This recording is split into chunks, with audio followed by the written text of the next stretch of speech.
เบื่อก็ยังหาแมวของพี่อ้นเนี่ยเดี๋ยวพี่อ้น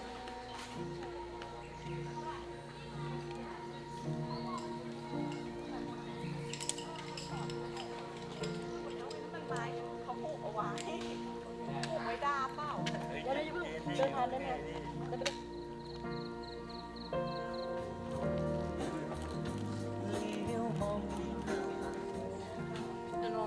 ถือมีดปะ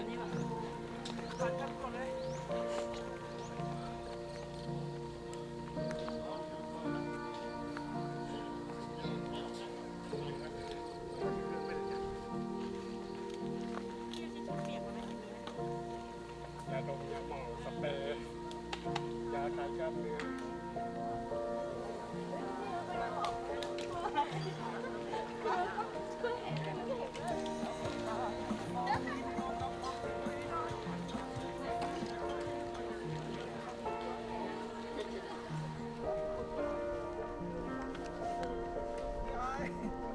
อันฝันพิมพ์อะไรมา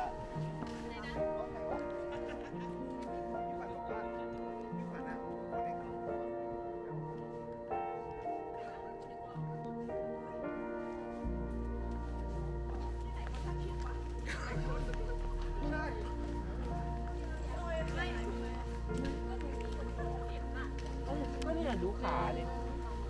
อย่างกับไม้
เชื่อชาติชาติทั้งไทย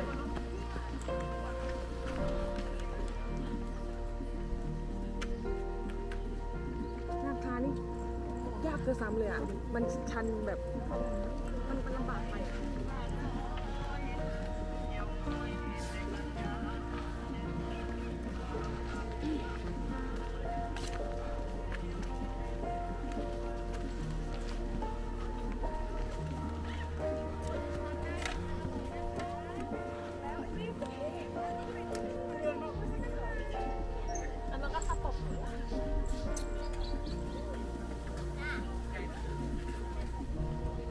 นี่มีคนที่แอบหายไปนะเจ้า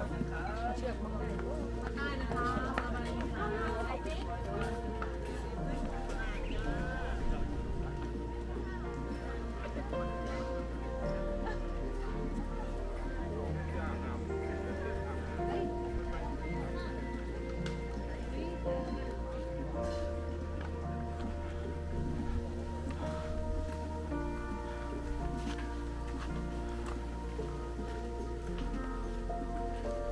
วิ่งไปเลยอ๋อ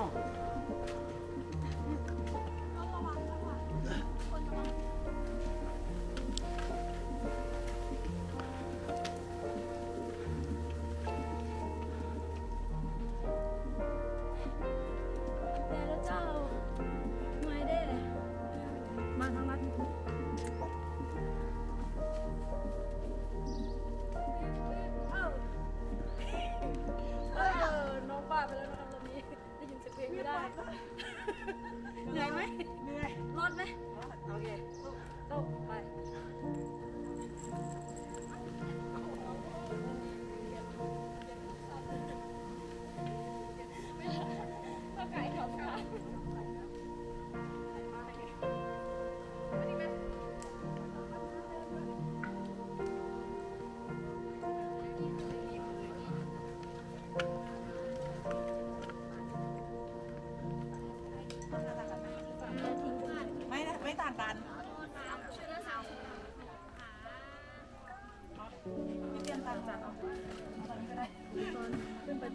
แปลอ้นขึ้นไปก่อนนะเดี๋ยวพี่ขอตอนวิดีโอคลิปนึงตอนที่พี่แบบเดินตัวนิดนึงขึ้นมาตอนนี้คือมีทุกอย่างในหัวตอนนี้แย่เลยเหมือนถูกล้างสมองเลยไม่ใจไหนอ่ะ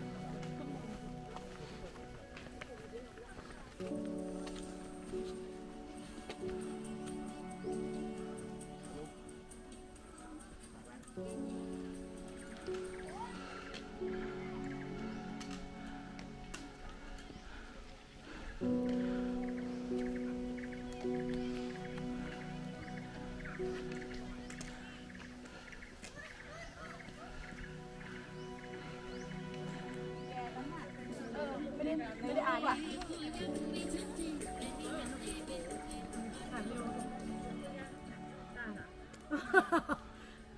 โอ้ยตัวนี้มันวืดแล้วดิ มันวืดแล้ววืดเลยมากับใครมาเพื่อนบ้าง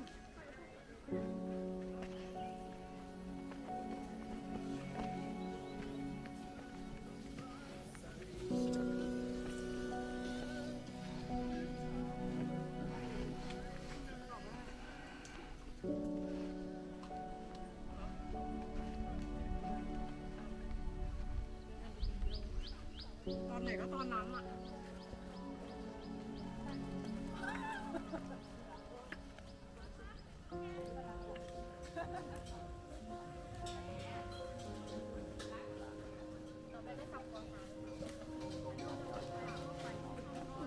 อันนี้นะพี่อ๋อย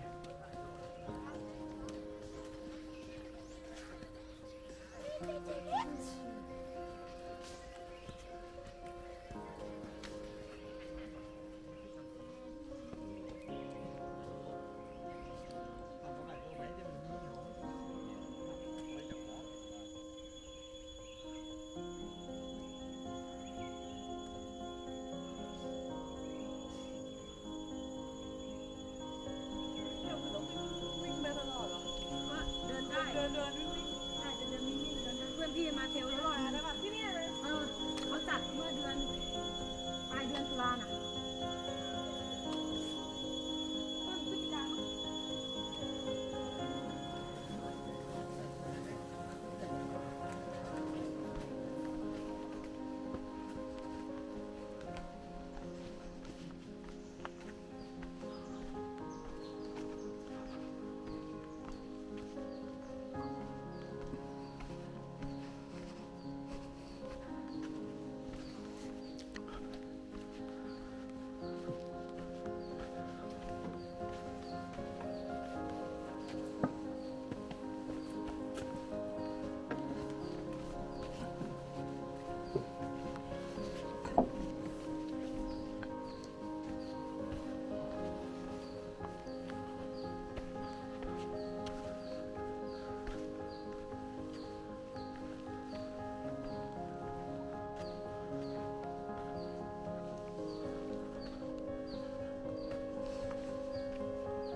ทำอะไรอย่างนั้นน่ะ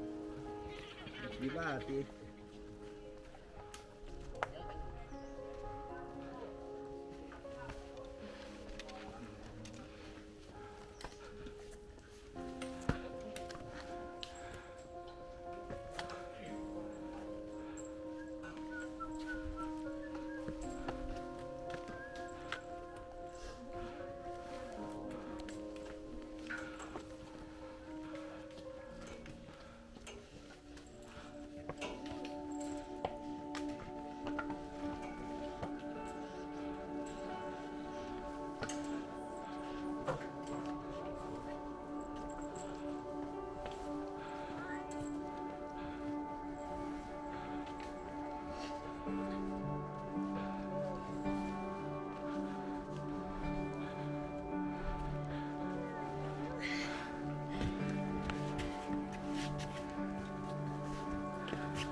我都爱这个。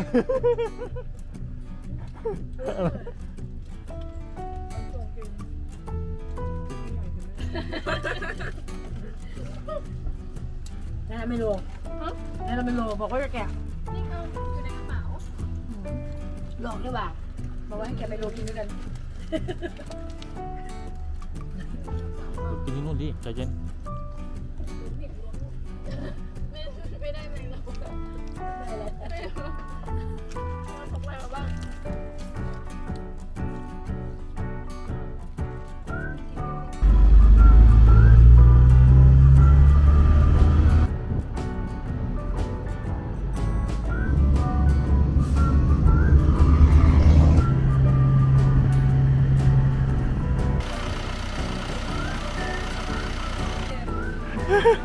รับเฟนเขาจะไม่เอาเฟน ไปไหนอ่ะ เฮ้ยนี่เราจ่ายคนเนาะเกินลูกก็ไม่แล้วนี่เราจะไปถึงไหนถ่ายป้ายพี่ก็ดึงไว้เฮ้ยเอาไประดับได้ระดับเร็วๆตั้ง600 7จุดที่7 จุดที่7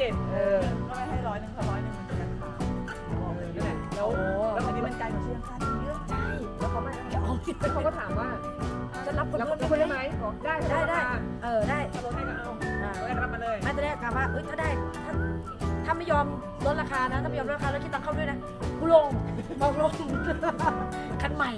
แล้วเหมือนมันเขาบอกเราว่าแค่600หรือ650 600เขาเลยบอก600เขาเลยเดินไปบอกเองเลย เขาจะมาเก็บตังค์650 600แหละ ใช่ก็เมื่อกี้ลุงก็บอกว่า600อ่ะงั้น600ก็ได้ ไม่ไหนยัง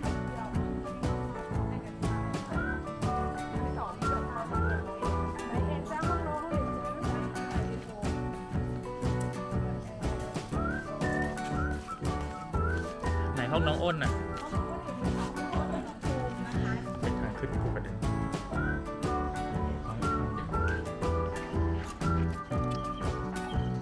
นี่จะมาอีกห้องหนึ่งนะครับ อันนี้อีกห้องหนึ่งเหมือนกันไหมเนี่ย นี่ก็มาถ่ายห้องคือ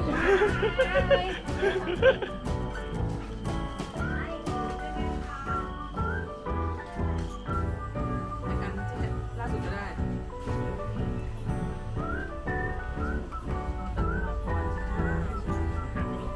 ถือมาบ้างไหมครับ ผมรู้สึกรู้ จดไว้แล้ว เดี๋ยวเวลาใช่ไหม ไหนบอกว่ามันพาดอยู่ข้างบนเวลาถุงก็ต้องถอดเดี๋ยวพี่จะปิดตาไว้ปุ๊บทำเลยเดี๋ยวพี่จะเย็ดปุ๊บ